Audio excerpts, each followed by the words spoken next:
एक व्यक्ति गांव में रहने वाला था और बहुत वैसे गांव में बिना पढ़ा लिखा, पुराने जमाने की बात, मेला देखने गया वो। मेला गांव से थोड़ी दूर पर लगता था, 4-5 किलोमीटर पैदल चल के गया। अब मेले में उसने तरह तरह की चीजें देखी, मेला पहली बार देखा था, बड़ा खुश हो रहा था। गांव का रहने वाला आदमी इतनी देर में घूमते हुए गया तो एक जगह उसने एक शीशा देखा, दर्पण, ऐसा आदमकद शीशा जो उसने देखा तो शीशे में उसने स्वयं को देखा। अब वो ये नहीं समझ पावे कि हम ही हैं। और शीशे में जैसे इसने देखा तो ये मुस्कुराया और हाथ जोड़ के बोला, भैया राम राम। तो उधर से भी मुस्कुराहट दिखी, भैया राम राम। इसने कहा, वाह वाह, बड़े अच्छे भाई साहब हैं, पहली बार मिलने में भी इतने प्रेम से। अब ये कहे, और भैया सब ठीक है? तो वो भी ऐसे कहे। बस दुकानदार से बोला, ये भाई साहब कितने के दिए? दुकानदार ने सोचा चाहे कोई दर्पण समझ के ले, चाहे भाई साहब, हमें तो पैसे से मतलब। बोले 2 रुपए के। तो मेले के लिए जितना खर्चा लाया था उसने 2 रुपए उसी को दे दिए और दर्पण हाथ में लिया। अब भाई साहब को बार बार देखे, बड़ा खुश हो।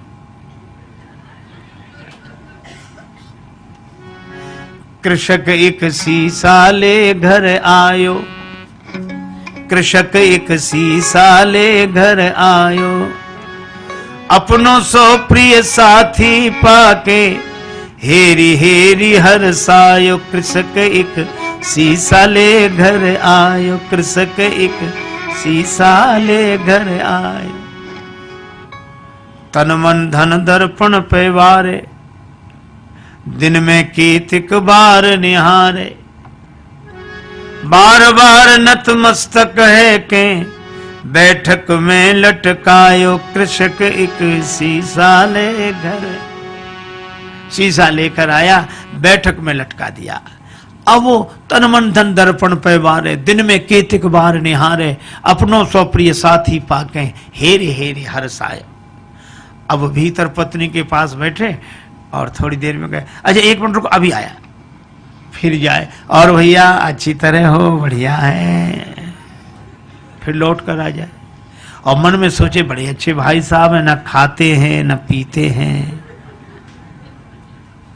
और हमेशा मुस्कुराते रहते हैं, प्रसन्न रहते हैं, बहुत अच्छे हैं भैया, वाह वाह। फिर जाए, फिर आ जाए।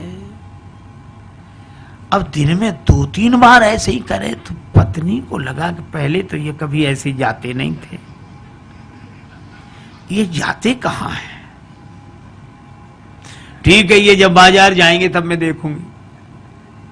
वो गए कहीं बाहर घूमने, पत्नी गई देखने कि देखूं तो क्या ये बैठक में क्या है जो बार बार। अब पत्नी गई तो वहां तो शीशा था और शीशे में जो पत्नी ने देखा तो उसे अपनी शक्ल दिखी। पत्नी बड़ी नाराज, अब मैं समझ गई, इसी की वजह से आता है। अब इसने मुक्का ताना, दांत कट गए, चू चू, तो उधर से भी मुक्का ताना, दांत कट गए। बस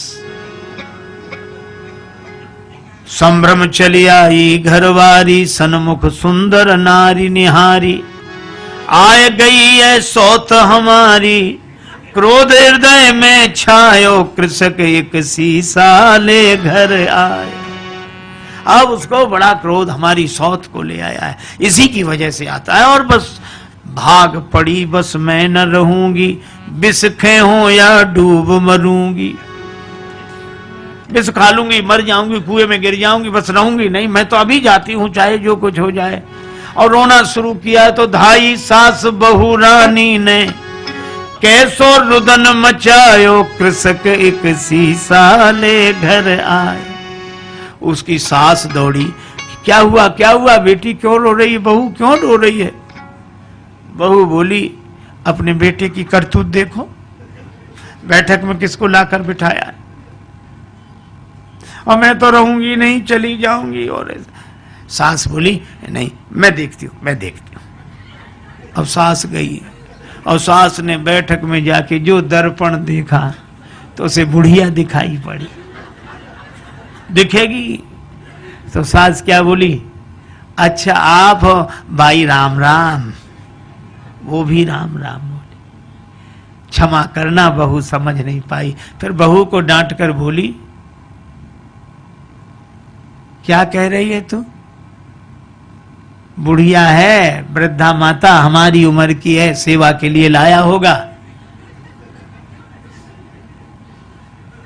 आई चली सास तत्क्षण में वृद्धा दीख पड़ी दर्पण में। बहू से बोली अरी बावरी या बुढ़िया पर मेरो लाल लुभायो। कृषक एक शीशा ले घर आए।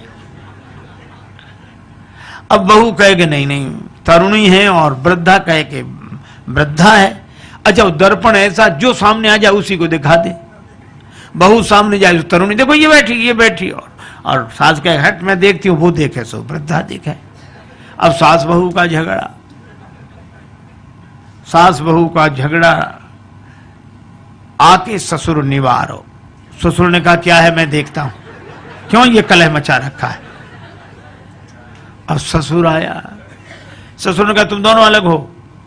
अब ससुर ने जो देखा दर्पण तो उसे बूढ़ा आदमी दिखाई पड़ा। तो ससुर बोला अरे भैया राम राम आप हो, माफ करना ये समझती नहीं है। दोनों को फटकारा, दाढ़ी वालों पुरुष देख के दोनों को फटकारो। ससुर बोला ससुर अरी मूर्खाओ धर के मानो देह लजाओ, मर न गई तुम नारी पुरुष को भेद समझ ना पायो। तुम स्त्री पुरुष का भेद नहीं समझ सकी। सास कहे नहीं है तो वृद्धा बुढ़िया है। ससुर कहे कि नहीं बूढ़े भाई साहब बैठे, और बहू कहे कि नहीं तरुणी है। अच्छा अब एक बात बताओ, इनमें कौन आदमी गलत बोल रहा है? कोई गलत नहीं बोल रहा है, पर प्रश्न ये कौन सही बोल रहा है? कोई सही नहीं बोल रहा है और कोई गलत नहीं बोल रहा है। इतने में वो व्यक्ति आ गया, गांव में गया था घूमकर। क्या है? मां बोली बैठक में किसको बिठाया है? वो बोला हमारे भाई साहब हैं। बहू बोली भाई साहब है।